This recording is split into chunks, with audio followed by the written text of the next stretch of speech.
हमारे चैनल पर आपका स्वागत है। धोखे में जब वो आए के हम पकड़ेंगे वहाँ, उनसे भी कह दीजिए हमें तो फुर्सत ना है। समय बहुत बलवान है, उसे कोई नहीं पकड़ सका है। जिस व्यक्ति ने काम को समय पर कर लिया वही उसे पकड़ सकता है। हमारा जीवन समय से मिलकर बना है। यदि हम जीवन समय नष्ट कर रहे हैं तो इसका अर्थ है हम अपना जीवन नष्ट कर रहे हैं। सुखिया सब संसार है, खावे और सोवे, दुखिया दास कबीर है, जागे और रोवे। तुम समय को नष्ट करोगे तो आगे चल के समय तुम्हें नष्ट कर देगा।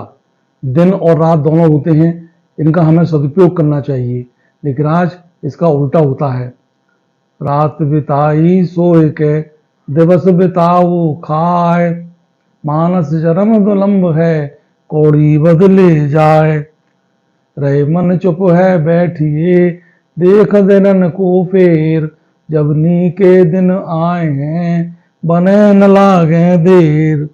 भक्ति वो तराजू है जो बुरे वक्त में अपनों का वजन बताता है। एक बुढ़िया थी, उसने नारद जी से प्रार्थना की कि मुझे वो रास्ता बताओ जिससे मेरी मुक्ति हो जाए।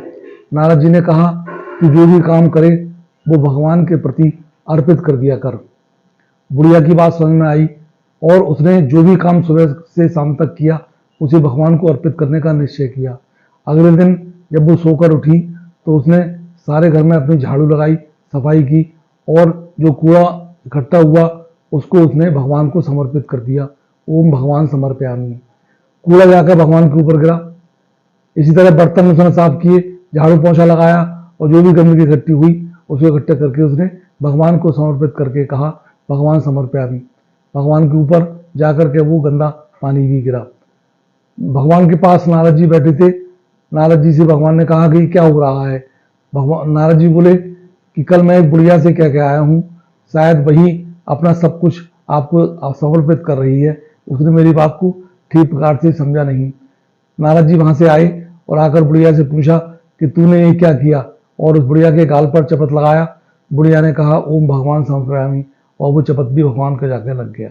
इस प्रकार से जब हमारी धारणा होगी कि हम जो भी काम करें वो भगवान को अर्पित कर दें तो फिर भगवान अपने आप ही हमें उचित फल देंगे और उचित काम करने के लिए प्रेरित करेंगे। काम में आप अपनी जगह सही हैं, ईमानदारी से काम कर रहे हैं, लेकिन उस काम में उलझन आ रही है और काम ठीक प्रकार से नहीं हो रहा है तो आप भी उस काम को भगवान के ऊपर छोड़ दो।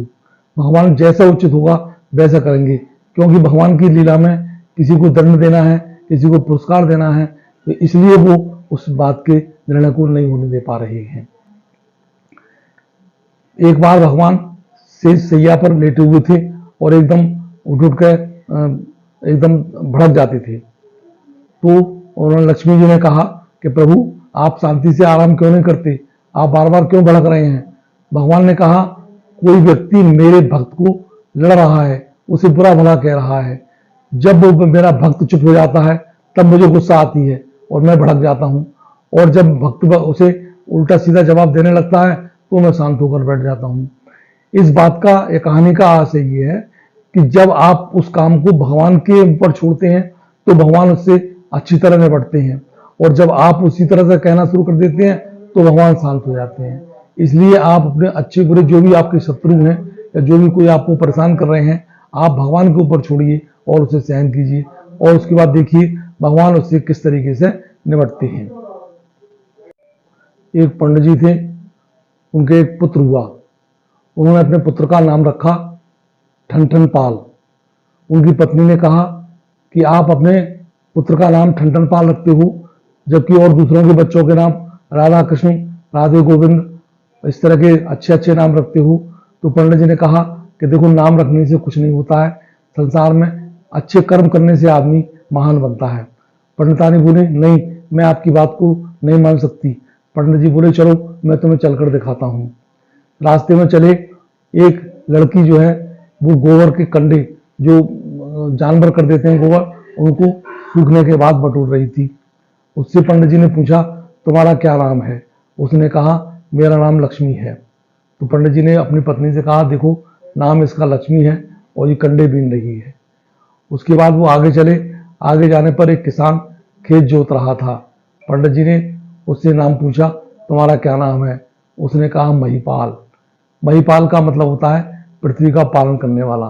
तो उन्होंने अपनी पत्नी से कहा, देखो जो पृथ्वी का पालन करने वाला है वही पृथ्वी को जोत रहा है, इस तरह से खोद रहा है। और आगे चले। आगे चलने पर एक शव यात्रा मिली। पंडित जी ने वहाँ लोगों से पूछा कि कौन गुजर गए? तो लोगों ने जवाब दिया कि अमरनाथ गुजर गए। तो उन्होंने अपनी पत्नी से कहा कि देखो अमरनाथ होकर के इस संसार से गुजर गए, चले गए। तब उन्होंने पत्नी को समझाया कि कंडा बीनत लक्ष्मी देखी, हर जो तत् देखे महिपाल, अमरनाथ से मर गए तो रह गए ठन ठन पाल।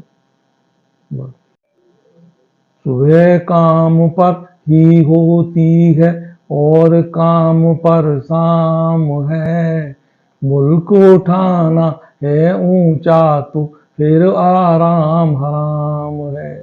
मुल्क उठाना है ऊंचा तो फिर आराम हराम है। एक जिंदगी है थोड़ी सी, उसकी क्या परवाह है, सिर ऊंचा ही रहे देश का यही आखिरी चाह है। एक जिंदगी है थोड़ी सी, उसकी क्या परवाह है, सिर ऊंचा ही रहे देश का यही आखिरी चाह है। जलते जाना ही जीवन भर ये दीपक का काम है, जलते जाना ही जीवन भर ये दीपक का काम है। मुल्क उठाना है ऊंचा तो फिर आराम हराम है। एक एक कंकड़ मारे तो टिकता नहीं पहाड़ है, एक एक कंकड़ खोदे तो टिकता नहीं पहाड़ है। आगे बढ़ने वालों को आगे बढ़ना ही खिलवाड़ है, आगे बढ़ने वालों को आगे बढ़ना ही खिलवाड़ है। सेनापति का हुक्म बजाना, सेनापति का हुक्म बजाना हर सैनिक का काम है। वीर जवाहर का नारा है, वीर जवाहर का नारा है, अब आराम हराम है।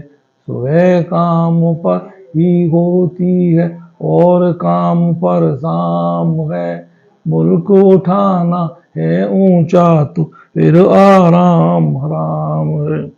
कदम मिलाते रहे अगर तो हर मंजिल आसान है, कदम मिलाते रहे तो हर मंजिल आसान है। पंख लाए नहीं गरुड़ तो पंखों की क्या शान है, पंखों की क्या शान है। मुल्क उठाना है ऊंचा तो फिर आराम हराम है।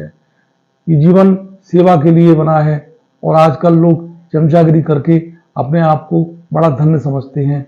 उनके लिए मैं एक दोहा प्रस्तुत करता हूँ। चिमटों से बड़ी है चमचों की तकदीर, चिमटों से बड़ी है चमचों की तकदीर, चमचा जाता चिमटा जाता आग में, चमचा खाता खीर।